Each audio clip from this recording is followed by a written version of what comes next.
There were reports earlier this week that back in the 2020 draft, the Miami Dolphins wanted Joe Burrow. They were willing to give the Cincinnati Bengals 4 first-round picks, and the Cincinnati Bengals said, no, thank you. Man, they should have tried for 5 first-round picks because Joe Burrow looked every bit, not just the all-pro quarterback, but Hall of Fame quarterback today. While our $50 million man that was drafted just 4 picks after Joe Burrow, 5th overall, doesn't look like he'll be with a team next year. Joe Burrow looked so comfortable in the pocket today. Every time he had pressure, he got out of the pocket, got rid of the ball. At one point, we were like, wow, it's nice to see a quarterback who knows how to get rid of the ball, not just go down with the sack and take the yards, the loss on the yards. It was one of those things. You look, Joe Burrow, the first overall pick. You're going to watch Justin Herbert also today. Played pretty darn good. He was a pick after Tua. We wonder why the Dolphins haven't won a playoff game in 25 years. Decisions like that. Make the decision to call us, though. 305-567-0560. 1043 FM WQAM. What's your name? Where are you calling from? Go ahead. No. You ready? No? Hey. No. Hey, go ahead. Go ahead. Yeah, yeah, I hate this team, bro. I really hate it. I really do, man. But on the bright side of things, good things come in threes, bro. And so we got rid of Greer. That's one. Two, and now, the third best thing would be Mike McDaniel's getting fired, man. You said best things come in 3. I think we need another decade for the third decade to be. We're almost. I hope not, man. I'm getting old, man. I want to see a winning season, man. I know what you want, but sucks. What do you think? Do you think Mike McDaniel, this is enough to get him fired Monday, or is this something where it's an end of the season thing, or where do you think his that next domino drops, if it does drop? I think the best thing to do is let the season play out. Win or lose this next 2 games, he has to go, man. He has to go. New regime, new coach, new quarterback, whomever it may be. This project is done and over with, man. You're not the only Dolphin fan feeling that way, and I'm telling you this.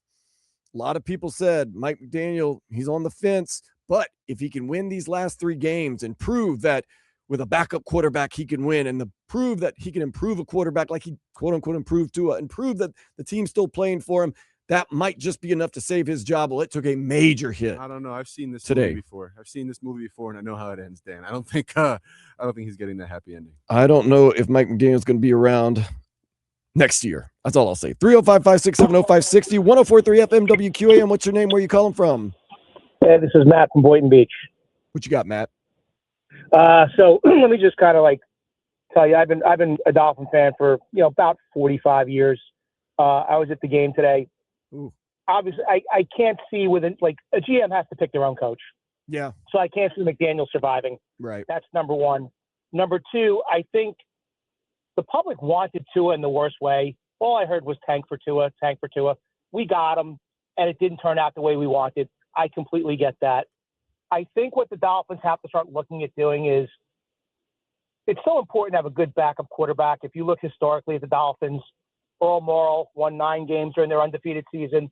You had Don Strock that was a capable backup to Woodley and Marino. This team is 5-12 in games that the backup quarterback starts when Tua doesn't play, including a playoff loss in Buffalo with Skylar Thompson. You can't draft guys in the 7th round. You're not going to get a Tom Brady. You're right. And expect guys to perform at elite level. I do think whoever the next GM is obviously has to put a focus on draft the quarterback every year. Not in the 1st round, not in the 2nd round. See who falls. Take somebody in the 3rd round or 4th round until you hit, not necessarily on a starter, but a competent backup. And most importantly, for any of us to kill Mike McDaniel for today is really unfair and borderline unknowledgeable. And I say that from the perspective of I'm not a defender of Mike McDaniel, but Chris Greer burned this place to the ground. I mean, this guy went all in. Chubb.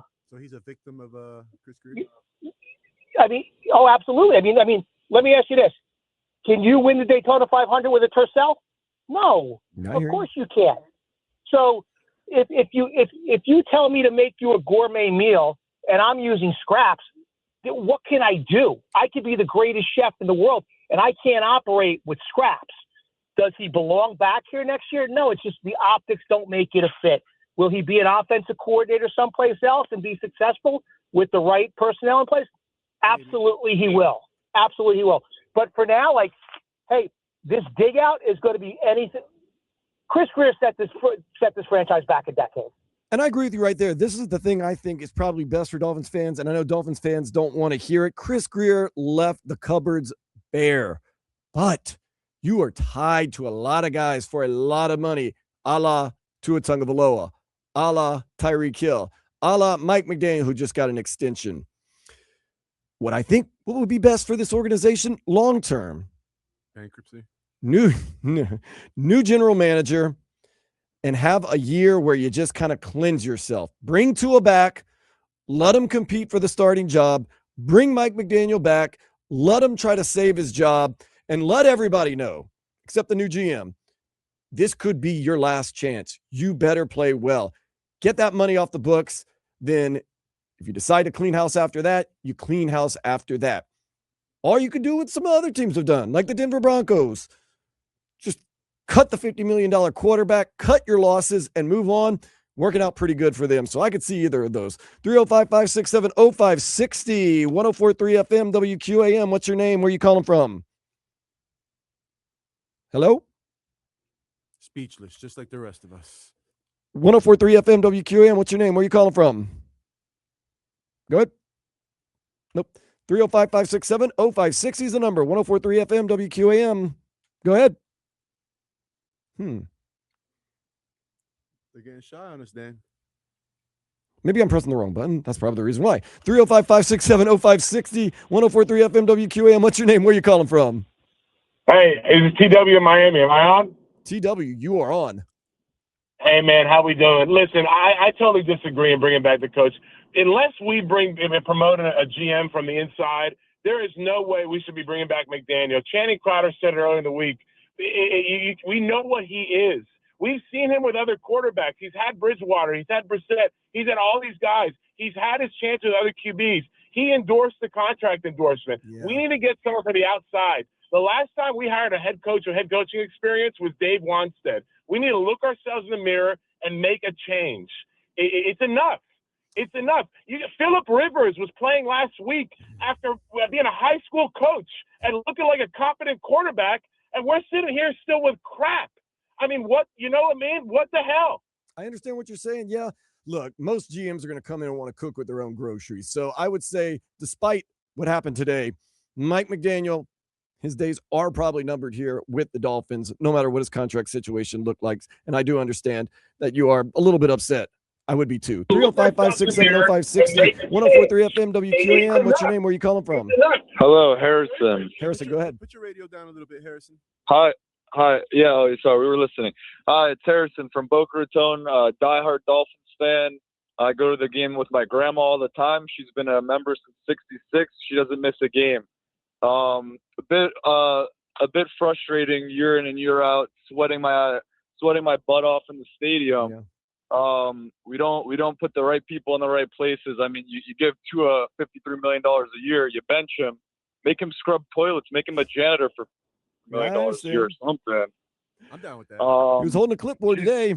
Yeah, which was good. I think I'd really want my grandma to see a playoff win before she turns 90. So what's grandma's name? Her name's Julie. Give her a shout out. She's the biggest fan, but she's losing her patience as well. Julie, we appreciate you listening. Yeah. We appreciate you holding on to this Dolphins team. Dan, go ahead. You only have so much time on this earth. I'm starting to worry that I won't see a Dolphins win a playoff game. I don't even barely remember when they won in 2020. I'm sorry, when 2000. When they won in 2000, I don't even really. I might have been out and shopping that day and been like, oh, the Dolphins are always going to be decent enough. But freshman in high school. Freshmen in high school. These are grown men that have not seen the Dolphins win Super Bowls. These are college graduates that have not seen the Dolphins, Super Bowls, playoff games. That's a long time to wait. 305-567-0560, 104.3 FM, WQAM. What's your name? Where are you calling from? Hey. Go ahead, Pat. Hey, what's going on? Just leaving the stadium. Oh, God bless you. Yeah, another depressing game. We flew down to watch the game. We said, what are we coming for? So we see Quinn Ewers is going in. We said, all right, let's see what McDaniel can do with this rookie kid. The biggest thing I want to point out is third quarter. You know, Ewers throws the interception, and we're watching the game live, and we see the kid come off, and it was a tight throw, you know, whether or not he could throw it. Runs off to the sideline. Nobody's there. Not the coach, not Tua, not Zach Wilson. Nobody's there. The kid's sitting by himself. And I said, you know, I'm sitting there saying to myself, this coach is really trying to coach someone up to take over, or I don't know what his plan is.